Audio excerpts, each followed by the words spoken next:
Okay, so I'm making a quick little video of the sound system for the car. I put a Pioneer DH80 PRS head unit in, replacing the stock one of the G6. Front speakers are still stock, the crappy paper ones that came with it, so can't go too loud on them. Put T1693s, which is the Power Series 6x9s, in the back. I have a P2D4-15, so 15-inch sub, and that's the Punch Series. And then I have the Prime Series, so I have one of everything. The Prime Series amp. So the amp's the only part that's limiting, but for right now, it covers the sub, because the sub is at 400 RMS and it's getting 330, and the speakers are 100 and it's getting 60-ish per channel. It's like 59 point something, but it gets about 60 per channel.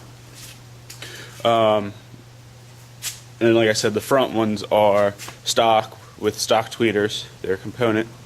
Going to replace that probably with T3s or some type of focals.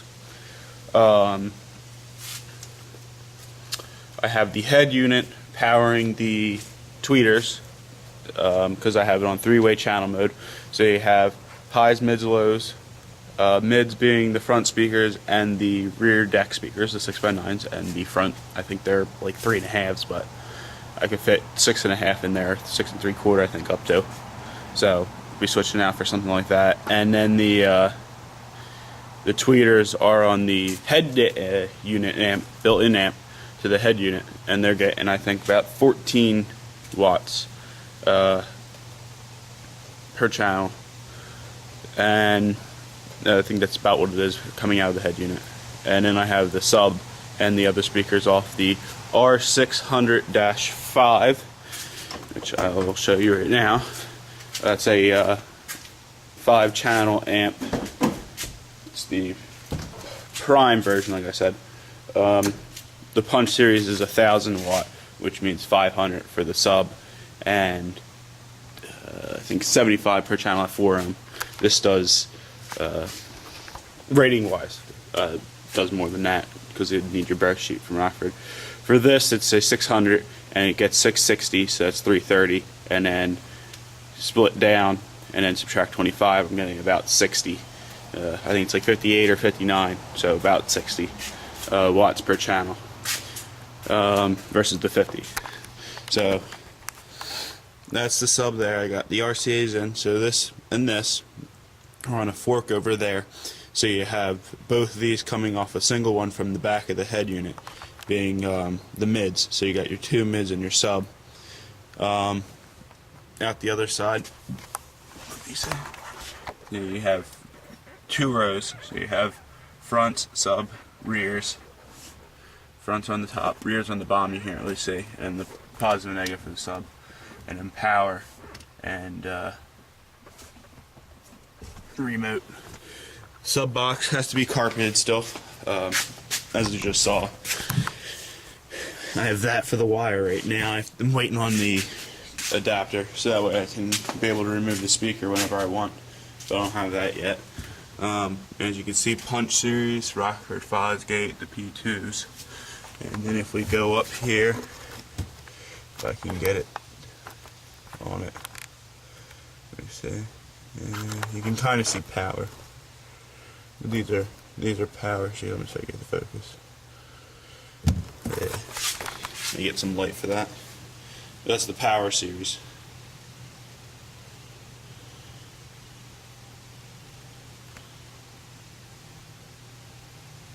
All right, so. As you can see now, Power Series, and then they're rated at a 100 watt RMS, 200 watt peak, 4 ohm, and I have them in 4 ohm, with the sub being, since the dual voice, I bought the 4 ohm, so I can run that at 2, so that will get more watts, and in the front, or the 4 stock. I'll keep it updated as I'm going through.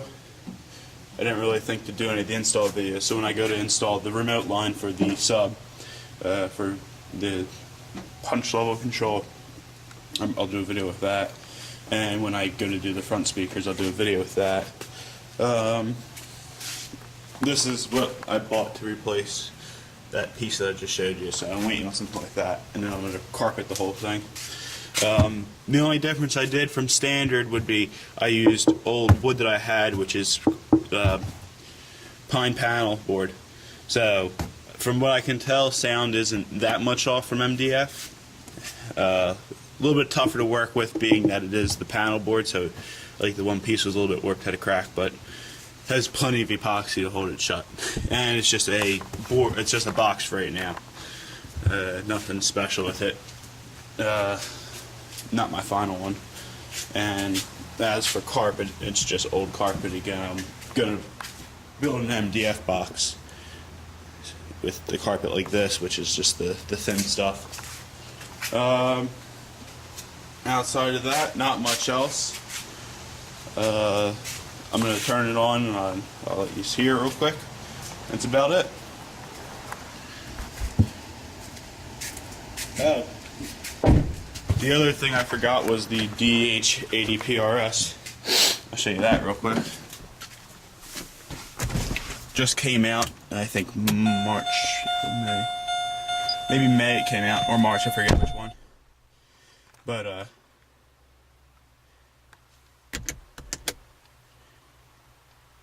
it's really nice. Next best thing to a P99.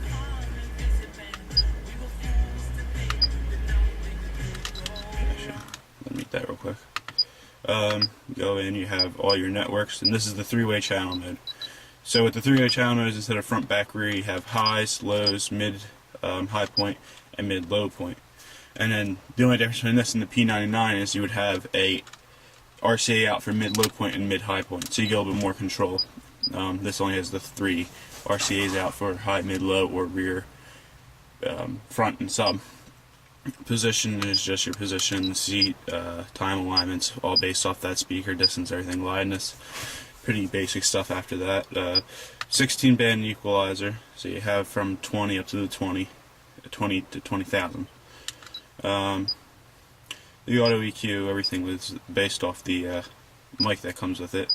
And then with this, you can only have balance left and right. So a little bit less control with front back, but don't need it as much because the sound quality is a lot better when you have more control. The other thing is the colors that might look white, but it's a yellow. There you can see it's changing. That's a red now, and this is a orange, red, and then that's different types of reds like that. We'll do a quick song so that you can hear what it sounds like.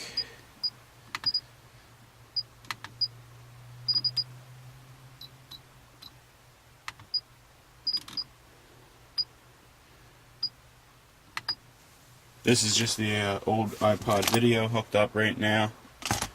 I have an SD card in there also, which reminds me I have to take that out. And here you go.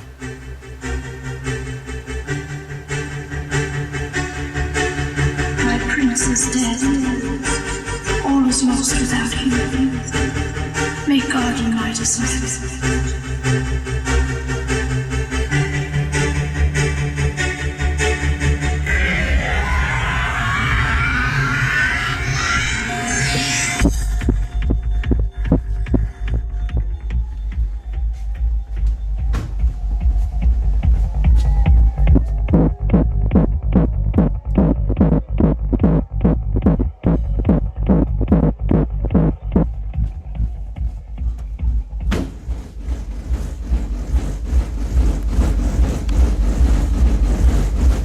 So as you saw there was a little bit of rattle when I shut the hood.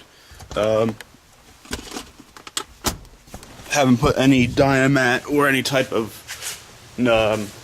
vibration dampening material down yet. Don't know what I'm going to do with that. There's a couple different options. Looking at Dynamat, it's fairly expensive, or I'm probably going to go with a neoprene sheet and get 1/4 inch of that, and that's about the same density weight-wise as Dynamat, and then put that up myself, because the whole rear deck, it's not open right now, but that's just light foam, So the Dynamet would help a lot, and it's not glued down, so it's just cutting the holes and placing it down. So that would be an easy fix for it. The door panel, same thing. That actually can get glued up to the wall of the door. And then the trunk, it's just the top of the trunk, and there's a couple little plastic things. If you have a G6, you can open it up and see that rattle. But outside that, there's some stuff. I don't know if it's the fuse box, because the fuse box is like right here in the car, or if it's the actual lights making the sound. But I have a little bit of rattle on the outsides too. I'm going to try to figure out what that is. And yeah, I still got a little bit left as I get money. So it's the speakers for the front and the sound dampening. And when I'm done all that, it should sound really good. Not that it doesn't sound good now. It's the front are quiet because there's not much sound coming out of them. And the rattle, you can't hear as much on the inside, because I feel that most of it is out here. You can hear a little bit like that, so you're not going to hear that on the inside of the car. Road noise is actually fairly minimum, which I'm amazed by, but I'm going to try to get it quieter. Alright, any questions? Anybody need help? Just write, and I'll be happy to tell you or make a video and tell you how to do it.